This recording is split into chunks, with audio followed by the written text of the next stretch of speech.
Indonesia memiliki SWF terbaru yakni Danantara Indonesia dengan nilai aset mencapai lebih dari 900 miliar dolar Amerika Serikat. Danantara Indonesia bahkan disebut menjadi salah satu SWF terkuat di dunia. Lantas bagaimana prinsip dan tata kelola investasi dari Danantara Indonesia? Saksikan pembahasan selengkapnya bersama CIO Danantara Indonesia, Pandu Patria Syahril dalam Special Dialog. Selengkapnya.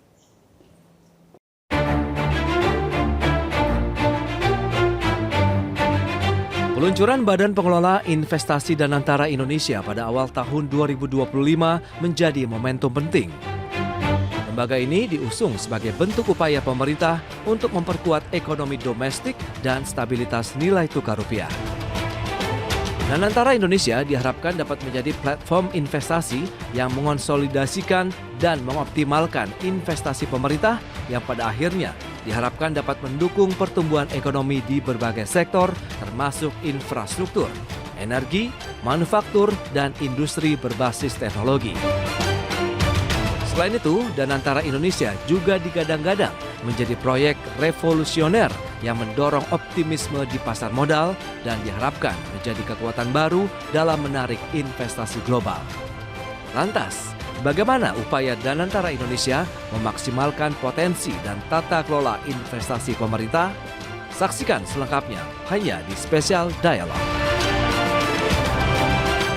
Dan pemirsa sudah bergabung bersama saya saat ini CIO Danantara Indonesia Bapak Pandu Patria Syahril, dan kita akan membahas lebih jauh begitu ya tadi terkait ambisi investasi 20 proyek strategis dan juga tata kelola investasi dan juga Danantara tentunya ya akan kita gali.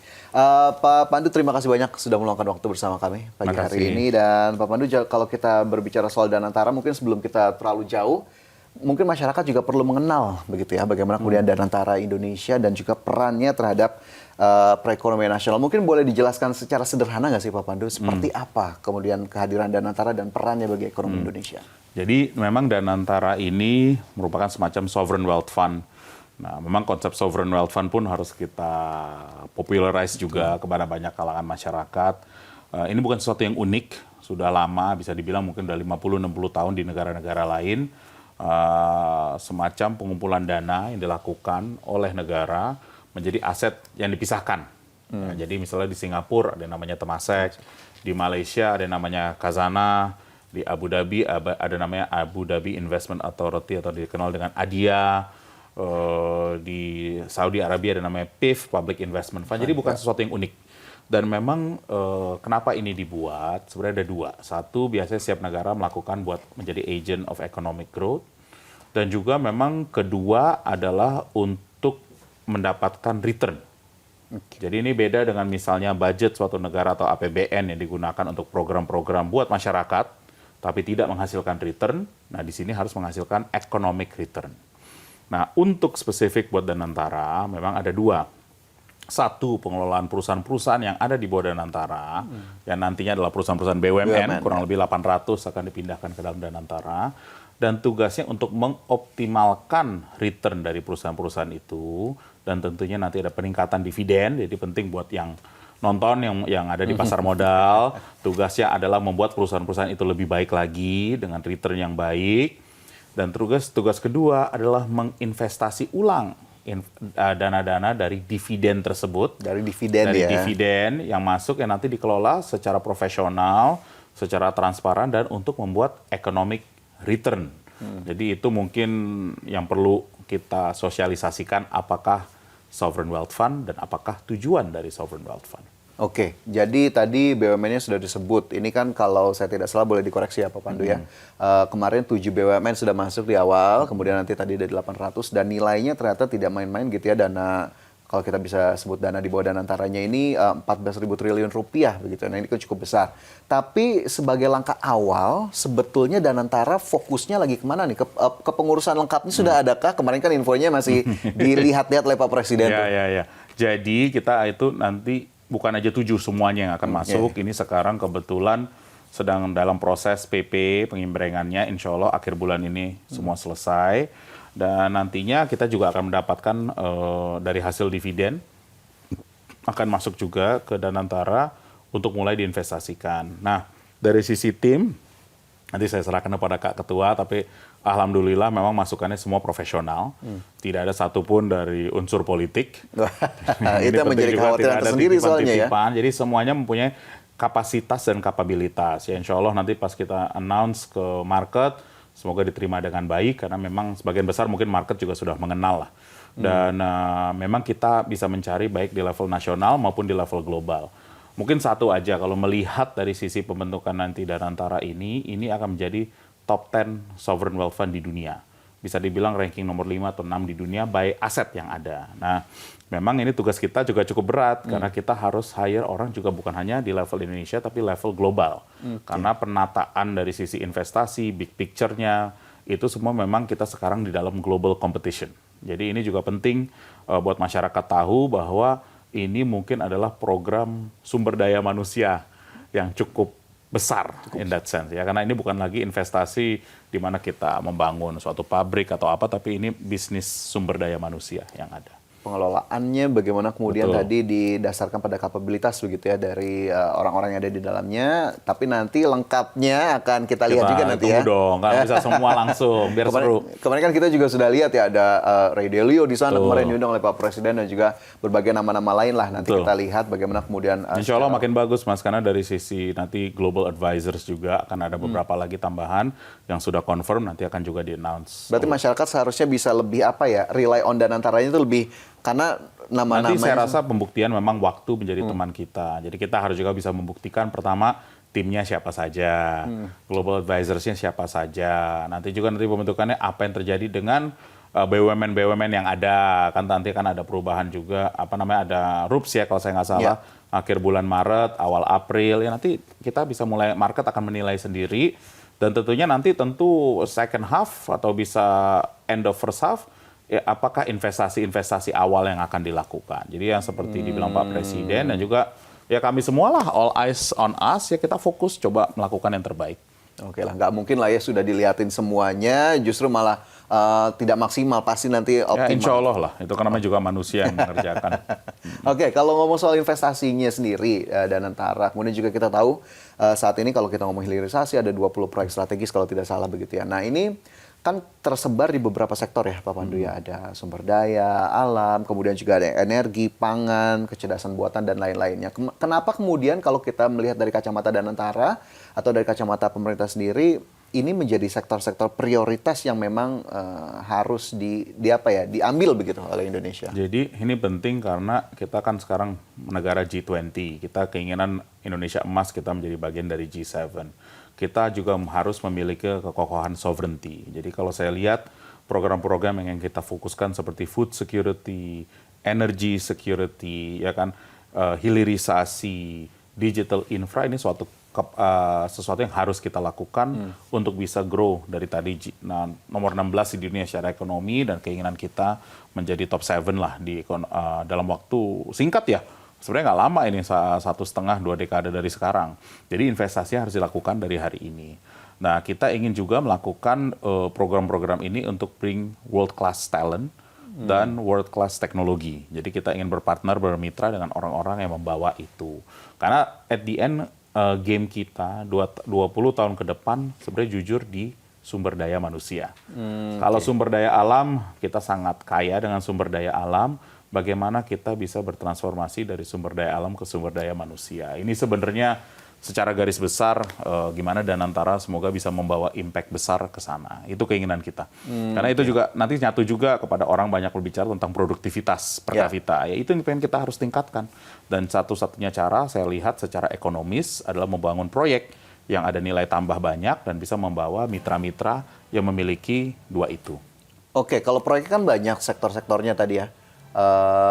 Pak Pandu, kalau kita lihat kemarin juga sebetulnya sudah ada pernyataan dari Pak CEO Danantara begitu ya, bahwa dari proyek-proyek yang banyak itu akan dilihatlah satu persatu. Kemudian proyek-proyek ini akan menghasilkan nilai ekonomi tinggi, terutama penciptaan lapangan kerjanya juga cukup besar. Jadi kalau lihat measurement-nya yang kita ingin lakukan, satu, menjadi agent of economic growth. Ini filosofi kami, nanti mungkin bisa di-share.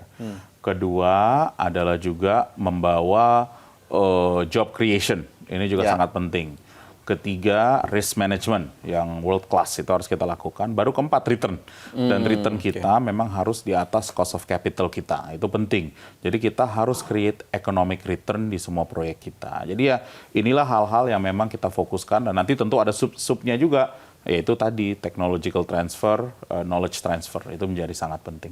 Oke, jadi memang semua beriringan paralel begitu ya untuk kemudian tadi yang diusahakan dari berbagai investasi maupun proyek-proyek yang memang diupayakan. Baik, nanti juga saya ingin bertanya soal bagaimana prinsip kehati-hatian dalam pengelolaan investasi Danantara, Pak Pandu. Tapi nanti ya di segmen berikutnya, dan pemirsa tetaplah bersama kami, Special Dialog segera kembali.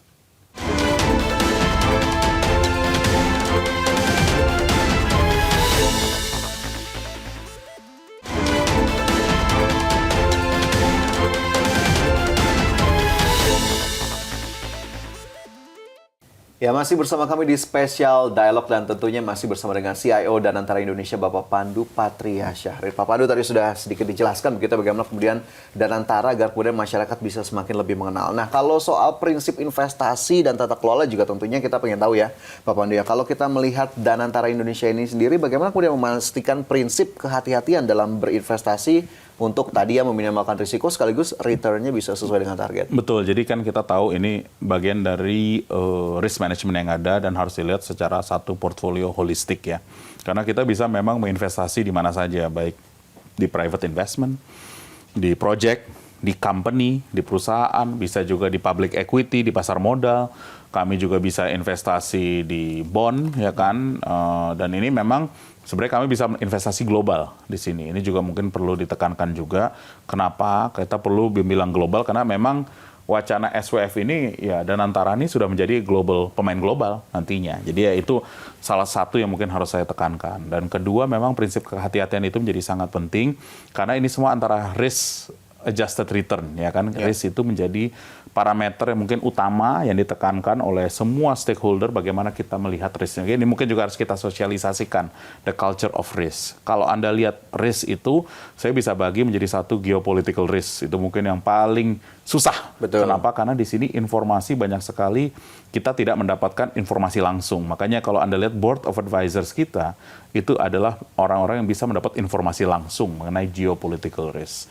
Dan itu menyangkut nantinya macro risk, nanti menyangkut juga kepada industri risk industri, nantinya juga menyangkut kepada deal risk atau company specific risk, dan nanti jatuhnya juga ke management risk. Jadi kalau Anda lihat tuh ada pilar-pilar risk yang dimana kita harus mulai belajar menguasai.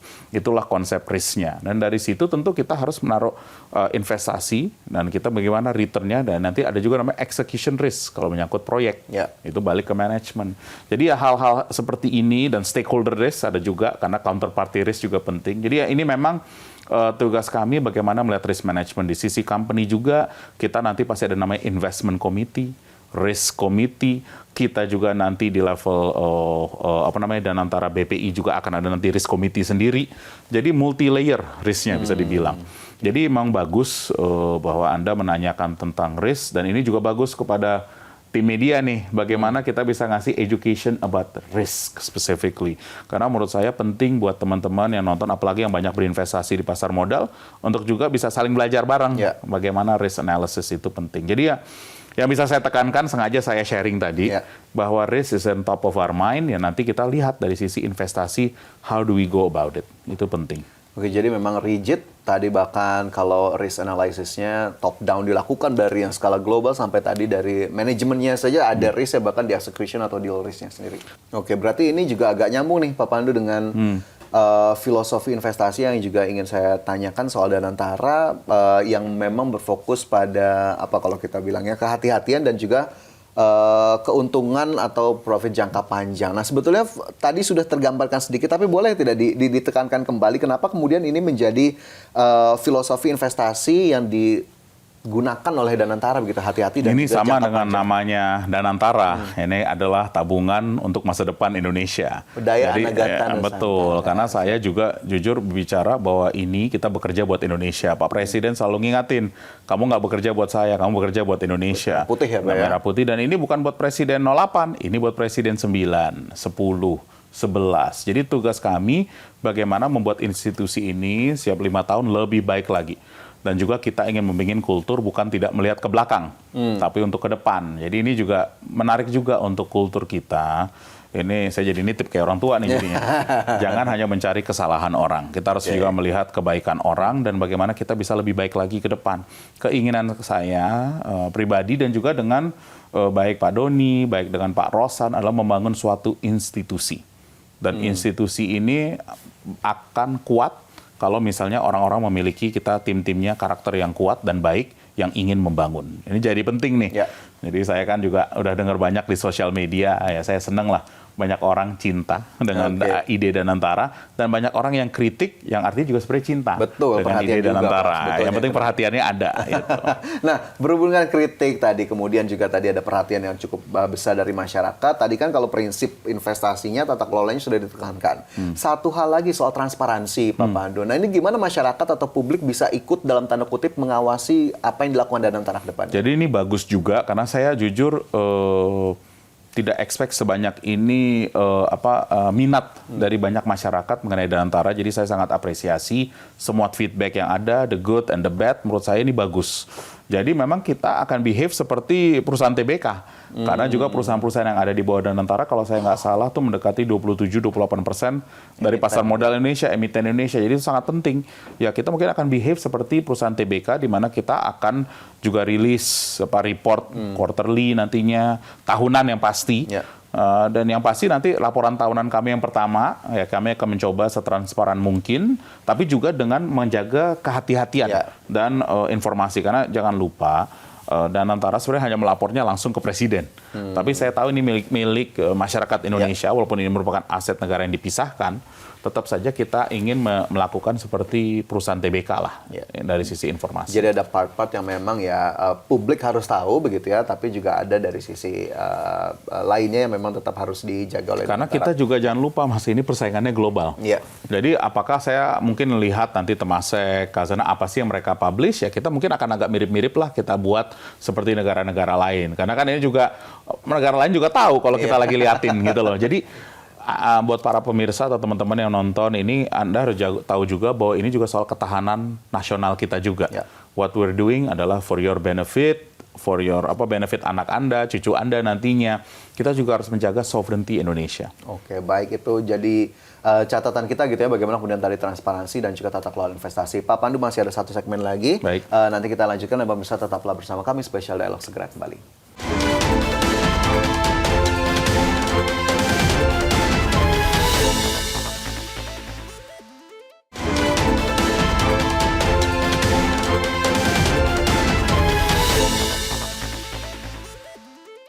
Ya, kembali bersama kami dalam Special Dialog, dan saya juga masih ditemani CIO Danantara Indonesia, Bapak Pandu Patria Syahrir. Pak Pandu, cukup banyak tadi yang sudah diulas begitu ya, tapi ada pertanyaan lainnya yang sepertinya saya juga ingin mewakili para pemirsa dan juga masyarakat. Kalau tanggapan investor terhadap keberadaan Danantara sejauh ini seperti apa? Apakah kemudian sudah ada ketertarikan juga dari pihak swasta mungkin di luar sana?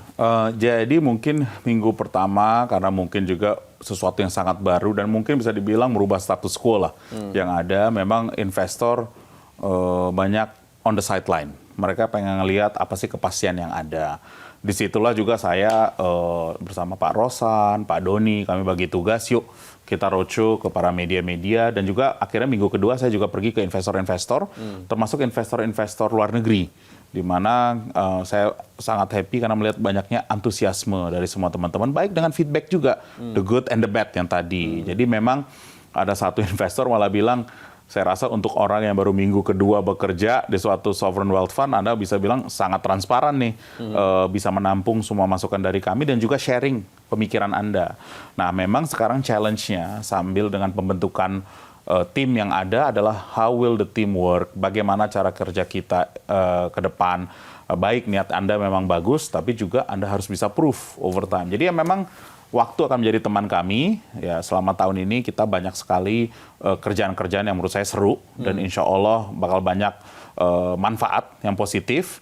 Ya, tugas kami juga nanti bersama teman-teman di media ya berkomunikasi terus. Makanya di tim komunikasi kita malah mungkin yang paling siap sekarang, karena memang kita harus belajar berdialog, berkomunikasi tentang apa yang kita lakukan, dan nantinya pasti kita akan berdiskusi tentang apa yang sudah kita lakukan. Jadi Oke. itu yang mungkin. Baik, Jangan itu- lupa baru minggu ketiga. Jangan lupa ini baru minggu ketiga, jadi masih banyak waktu di depan sana yang kemudian masih dilakukan oleh Danantara. Nah, tapi ada juga kalau soal respon investor, respon masyarakat, ini kan juga kita bisa tangkap lah Pak Pandu di sosial media atau di obrolan lah di sekitar kita. Banyak juga yang khawatir bahwa Danantara nantinya akan ada dalam tanda kutip keputusan-keputusan investasinya terpengaruh juga oleh keputusan politik. Iya. Nah, ini bagaimana kemudian Danantara menjawab soal independensi Danantara dalam menjalankan mandat ke depannya? Betul, sebenarnya kan dari undang-undangnya pun sudah kelihatan bagaimana kita juga tidak bisa, dan dari PP lah nanti bisa dilihat juga bahwa memang tidak bisa hire orang yang ada background politik, bukan background politik, ada hubungan dengan partai politik. Contohnya memang harus betul-betul profesional, dan saya berani bilang sampai hari ini pun tidak ada intervensi, ya kan, untuk orang masukin A, masukin B, semuanya termasuk presiden sendiri bilang tidak ada intervensi, nitip sama sekali. nggak ada nitip-nitipan, semua masuk, kita pilih sendiri, kita ada 2 headhunter global yang membantu untuk mencari orang, sebagian juga orangnya nanti di-announce mungkin bukan warga negara Indonesia karena memang skill setnya Yang belum ada di dibutuhkan, sini, ya. memang kita butuhkan. Jadi ini hal-hal yang menurut saya benar-benar outside the box. Dan memang Pak Presiden luar biasa, bukan aja memiliki ide ini dan juga mengeksekusikan. Ya, dan saya rasa ya nanti market lah yang akan menilai, memang waktu lah. Saya nggak bisa jawab semua pada hari ini. Tapi insya Allah sih tim-tim yang kita siapkan memang world class lah. Tapi ada satu lagi tadi saya baru agak teringat begitu ya Pak Pandu ya. Sedikit saja tadi mungkin saya agak bergeser ke belakang begitu ya soal aset ataupun dana Danantara. Kan kemarin juga sempat kita dengar ya bahwa masyarakat khawatir sekali bahwa dananya di perbankan nanti akan dipakai Tidak oleh ada Danantara itu. segala macam itu. Kita hanya menggunakan dividen. Dividen dibagi kepada pemegang saham publik, kalau apakah bila mereka itu perusahaan publik, sisanya nanti dikasih ke Danantara. Tidak ada dana ke pihak ketiga, etc. Malah dari pendapatan dividen yang ada, pasti kita akan masukkan dulu juga ke bank-bank himbara dong, salah satunya. Karena per hari ini semua dividen selama ini hanya masuk ke kas negara. Dan itu kan bisa aja tidak ada bunganya atau apa, saya kurang tahu lah. Tapi sekarang akan masuk ke dana-dana himbara, ya tentunya akan membantu bank-bank himbara dong, dan likuiditas mereka. Masyarakat. Oke, baik. Jadi itu sudah terjawab ya pemirsa. Bagaimana kemudian kemarin ya sempat ada panik lah ya masyarakat, tapi ternyata ya tidak begitu untuk kemudian menjawab hal itu. Nah, mungkin ini menjadi pertanyaan terakhir Pak Pandu untuk sesi kita di hari ini. Kedepannya sebetulnya dalam 1 tahun atau 2 tahun pertama, apa sih kebetulan yang akan dicapai oleh Danantara atau milestone-nya yang lebih konkret Jadi mungkin? tentunya kalau konkretnya dari sisi holding operasi, nanti Pak Doni mungkin bisa bicarakan lanjut, tentu perusahaannya makin lean. Mereka sekarang ada 800, keinginannya mungkin menjadi 300. Jadi makin di dalam, makin konsolidasi, makin besar yang ada di dalam. Nanti Anda bisa lihat, kalau lihat measurement dari sisi total shareholder return, Anda lihat bagaimana book value dan dividen yang bisa kita berikan ke pemegang saham. Dari sisi holding investasi, Anda bisa lihat dari semacam net asset value atau NAV. Bagaimana perkembangan NAV yang ada di situ. Jadi simple kan? Satu total shareholder return, kedua konsepnya simple, tapi kerjaannya luar biasa banyaknya karena memang ini perubahan status. Perubahan dari status quo, di mana seharusnya secara undang-undang dan PP, political intervention makin mengecil, fokus menjadi full korporatisasi atau bahasanya Pak Presiden Indonesia Inc. Nah, bagaimana ini kita bisa menjadi engine of growth buat Indonesia ke depan. Oke, baik, itu menjadi statement pamungkas juga begitu ya untuk kemudian kita lihat seperti apa nanti kiprah dari Danantara Indonesia dan juga milestone-nya boleh dicatat juga ya pemirsa. Nanti kita perhatikan tuh tadi indikator-indikator yang disebutkan oleh Pak Pandu sebagai bagian dari pengawalan publik kita terhadap Danantara Indonesia. Pak Pandu, terima kasih banyak sudah meluangkan waktu hari ini. Kita harapkan Danantara nanti tentunya bisa mencapai target-target yang sudah di-set begitu ya, yang juga dicanangkan, dan tentunya ini lagi-lagi untuk Indonesia. Nanti kita gali kembali soal Danantara di lain waktu. Terima kasih banyak Pak Pandu. Terima kasih atas waktunya. Dan pemirsa, kami akan kembali dengan spesial dialog tentunya dengan tema-tema menarik lainnya. Sampai jumpa, saya Fajar Wayong. Terima kasih. Thank you, Pak.